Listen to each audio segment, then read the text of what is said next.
ព័ត៌មានគ្រប់យ៉ាងទាំងអស់ឬក៏ទិន្នន័យដែលខ្ញុំប្រាប់ថាព័ត៌មានដែលវាមានសារៈសំខាន់សម្រាប់ train AI train technology ហ្នឹងគឺវាកើតចេញពីសារហ្នឹងគឺភាសាពីដើមយើងអត់និយាយគ្នាទេយើងប្រើតែលេខ1យើងយល់គ្នាពីដើមគេប្រើកាយវិការយើងយល់គ្នាអាហ្នឹងជាសារហ្នឹងគឺជាភាសាអញ្ចឹងបើមនុស្សយើងអត់មានភាសាឆ្លោះគ្នាអត់យល់គ្នាអញ្ចឹងភាសាគឺជា technology ភាសាហ្នឹងគឺជាការវិវត្តនៃព័ត៌មានពេលដែលយើងប្រើប្រាស់ភាសាគឺធ្វើឲ្យយើងអាចយល់គ្នាបានហើយអាចមានផ្លូវអារម្មណ៍ connective របស់យើងអាចគិតឧទាហរណ៍ថាសង្កត់ធ្ងន់ខ្ញុំដើម្បីបញ្យល់សិស្សឲ្យយល់បានគឺខ្ញុំប្រើភាសាសាមញ្ញឲ្យគាត់យល់ភាសាជា technology ដើម្បីឲ្យមនុស្សគាត់ហ្នឹងហើយជាពាក្យដែលសំខាន់ដែលអ្នក technology គាត់ព្យាយាមដូចបច្ចេកវិទ្យាសម័យឥឡូវដែលខ្លាំងដែល AI មានDeepSeek មាន ChatGPT ទាំងអស់ហ្នឹងគេប្រើ LLM មានន័យថា Large Language Model អញ្ចឹង Large Language Model ហ្នឹងវា train ព័ត៌មានមកពីណាគឺ train មកពីភាសាព្រោះនៅក្នុង Google នៅក្នុង document នៅក្នុងសៀវភៅដែលខ្ញុំបង្ហាញឲ្យមិញគឺជា text ទាំងអស់អញ្ចឹងគេយកអា text ជាភាសាហ្នឹងយកទៅ convert វាទៅជាព័ត៌មានដែលមានសារៈសំខាន់ដើម្បី training AI ទាំងអស់ហ្នឹងដើម្បីឲ្យវា predict ចម្លើយឲ្យយើងសួរអីវា predict ចេញមកតាមរយៈភាសាដែលយើងសួរភាសាមិនគឺវា learn អំពីមនុស្សព្យាយាម technology ទាំងអស់ហ្នឹងវាព្យាយាម learn អំពីមនុស្សហើយវាបង្កើត decision making វាសម្រេចចិត្តឲ្យអញ្ចឹងធ្វើឲ្យ AI របស់វាហ្នឹងកាន់តែមានភាពឆ្លាតវៃកាន់ប៉ុន្តែវាអត់ដូចនៅតែអត់ដូចមនុស្សដែរទីទៀតខ្ញុំមានពាក្យមួយទៀតដែលថានៅក្នុង AI ហ្នឹងគឺអត់មានពាក្យ I នៅក្នុងមានន័យថា AI ហ្នឹងយើងមាន A ហើយមាន I តែនៅក្នុង AI ហ្នឹងអត់មាន I មានតែខ្ញុំ AI អត់មានខ្ញុំនៅក្នុងហ្នឹងទេគឺវាធ្វើការទៅតាមគណិតវិទ្យាតែបើខ្ញុំអត់ទេខ្ញុំមាន awareness consciousness ក្តីស្រឡាញ់អីចឹងទៅដឹងខ្លួនពាក្យ no I in AI នេះគឺចង់បញ្ជាក់ថា intelligent agent ទាំងអស់ហ្នឹង ChatGPT គ្រប់ technology ទាំងអស់ដែលយើងគិតថាវា smart ហ្នឹងវាអត់មាន consciousness self awareness គឺអត់មានទេមានតែមនុស្សរបស់យើងពល consciousness របស់យើងបានយើងយល់អំពី awareness របស់យើងបានគឺនឹងឯងជាពាក្យដែលគេចង់សង្កត់ធ្ងន់ថា AI គឺអត់មាន I នេះទេដើម្បីឲ្យប្រើ AI ឲ្យមានប្រសិទ្ធភាពបានតើតែយើងនឹងចេះយល់ថាប្រភេទចំណេះដឹងគឺវាមាន4នេះបែប scientific knowledge technical knowledge mathematical knowledge empirical knowledge អញ្ចឹងអា scientific នេះមានន័យថាម៉េចដូចគេប្រើ hypothesis មានអ្នក research ដែលខ្ញុំប្រាប់នៅក្នុង Google Scholar មិញហ្នឹងគាត់ប្រើ hypothesis មានន័យថាជាការ research ប្រមូល data មក analyze ហើយវិភាគមើលហើយដឹងថាអូផលិតអាវ៉ាក់សាំងការពារនឹងបានគឺត្រូវតែធ្វើអញ្ចឹងអា technical នេះគឺដូចអ្នក IT អញ្ចឹងគាត់ទៅសេកូដទៅសេអីអញ្ចឹងហ្នឹងជា technical knowledge ឬក៏អ្នកជួសជុលជាងអីជាដើមតែ mathematical knowledge នេះគឺតាក់ទងនឹង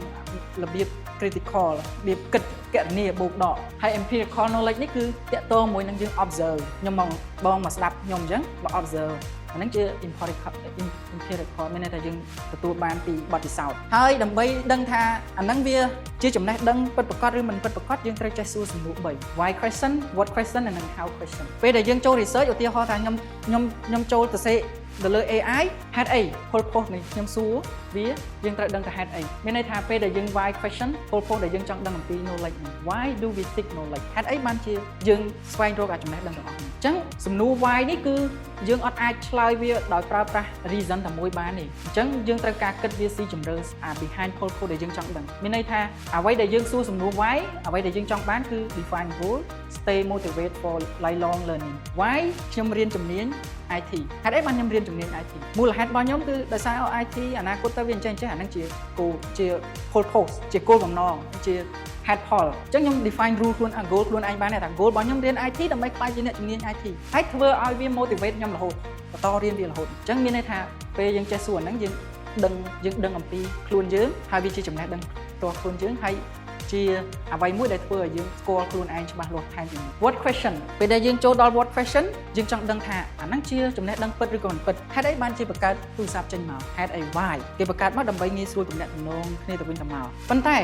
ដើម្បីបង្កើត what why ទូរស័ព្ទហ្នឹងចេញមកតើមានអីគេខ្លះនៅក្នុងទូរស័ព្ទហ្នឹងមាន chip មានអេក្រង់មានអីទាំងអស់នេះយើងសួរ what ហ្នឹងគឺចង់សួរអំពី nature of reality ទូរស័ព្ទហ្នឹងបង្កើតមកបានទោះតែមានអេក្រង់មែន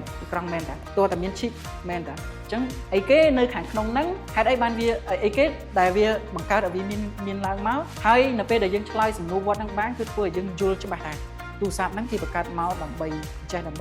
វាមានអីគេនៅក្នុងហ្នឹងខ្លះអញ្ចឹងទៅអានេះធ្វើឲ្យយើង better understand តែអ្វីដែលជាសំណួរដែលធ្វើឲ្យយើងជាពិសេសអ្នកដែលទស្សនវិជ្ជាជាដើមគេចូលចិត្តប្រើប្រាស់សំណួរ how ព្រោះសំណួរ how នេះគឺសួរឲ្យយើងដើម្បី tool for making sense of everything ពេលដែលយើងប្រើ how មក how do we learn ហេតុអីអាហ្នឹងវាត្រូវការយើង experiment ត្រូវការយើងពិសោធន៍ខ្លួនឯងហេតុអីបានមករៀនហេតុអី how អាហ្នឹងជា scientific experiment ឬ personal experience ជាសំណួរមួយដែលយើងស្វែងរកចំណេះដឹងហើយចំណេះដឹងបើយើងនិយាយចំណេះដឹងគឺអ្វីមួយដែលវាពិតប្រាកដយកមកប្រើប្រាស់បាននៅពេលដែលយើងប្រើ AI ដោយសារធូលវាច្រើនមែនទេហើយបើទៅលើការវិវត្តបច្ចុប្បន្នវាខុសពីមុនដែលយើងលើកមុនយើងគេហៅ Google Search Engine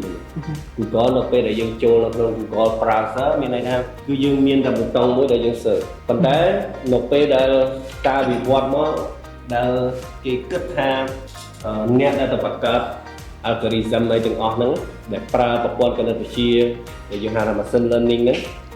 ដើម្បីទៅគេហៅថាវាអាច generative មានន័យថាគេអាចយកប្រភពព័ត៌មានជាច្រើនហើយសំយោគឲ្យយើងអញ្ចឹងបានរាល់ AI អីទាំងអស់គឺវាមាន reference មួយអាហ្នឹងដែលនេះប៉ុន្តែអ្វីដែលសំខាន់តើគ្រប់សកម្មភាពរបស់យើងគ្រប់សកម្មភាពជាពិសេសយើងជាសិស្សតើយើងបានផលិតគេហៅថា the art of the art of use the data មានន័យថាគាត់មានសិល្បៈក្នុងគាត់ជីវិតប្រចាំថ្ងៃរបស់គាត់ហ្នឹងគាត់មានសិល្បៈប្រើប្រាស់ data ហ្នឹងខ្ញុំឧទាហរណ៍ថាយ៉ាងខ្លីខ្ញុំទៅសេកូដពីមុនខ្ញុំទៅសេកូដមកបន្ទាត់អញ្ចឹងគឺថាអាហ្នឹងល្អអាក្រក់ខ្ញុំទៅសួរគ្រូហើយខ្ញុំ search ខ្ញុំទៅមើលច្រើនប្រភពទៀតបានខ្ញុំអាច roll the best one answer អញ្ចឹង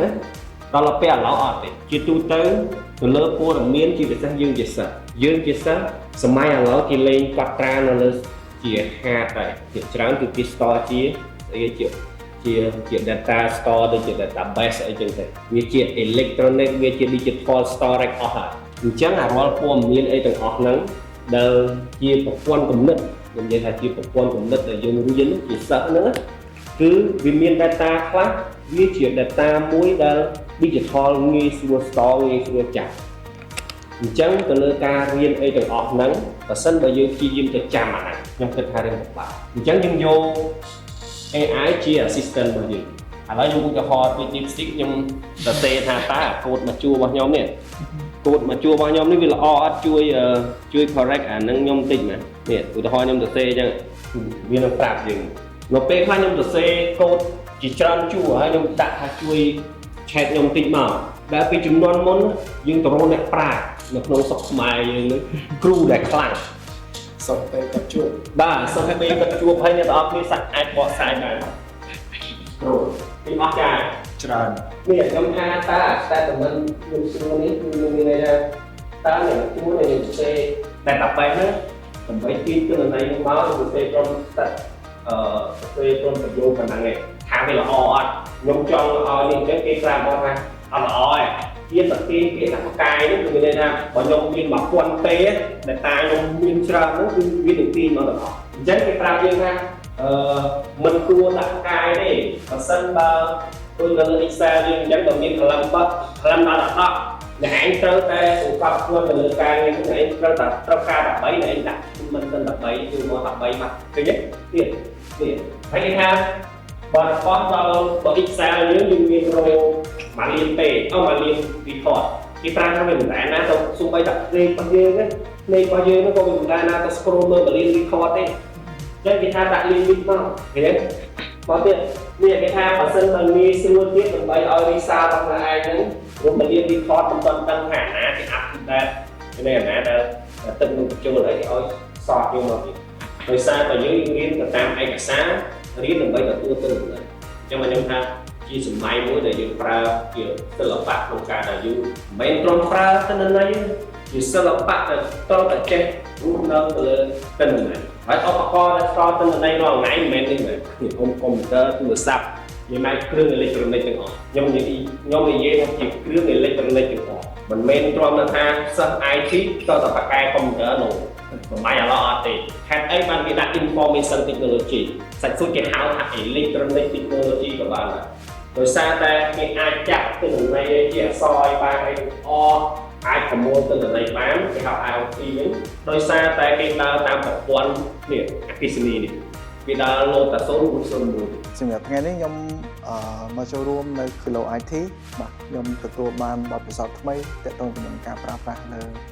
AI ជួយខ្ញុំបានច្រើនទាក់ទងជាមួយនឹងការបង្កើតមាតិកាឬក៏ការសរសេរទាក់ទងជាមួយនឹងផែនការសកម្មភាពផ្សេងៗដែររយៈពេល1ខែយើងត្រូវធ្វើអីខ្លះចឹង ខ្ញុំគិតថា AI អាចជួយជំរុញកិច្ចការងាររបស់ខ្ញុំឲ្យកាន់តែមានការអភិវឌ្ឍខ្លាំងក៏ដូចជាទទួលបានជោគជ័យហើយវាអាចនឹងទទួលបានលទ្ធផលល្អប្រសើរជាងមុន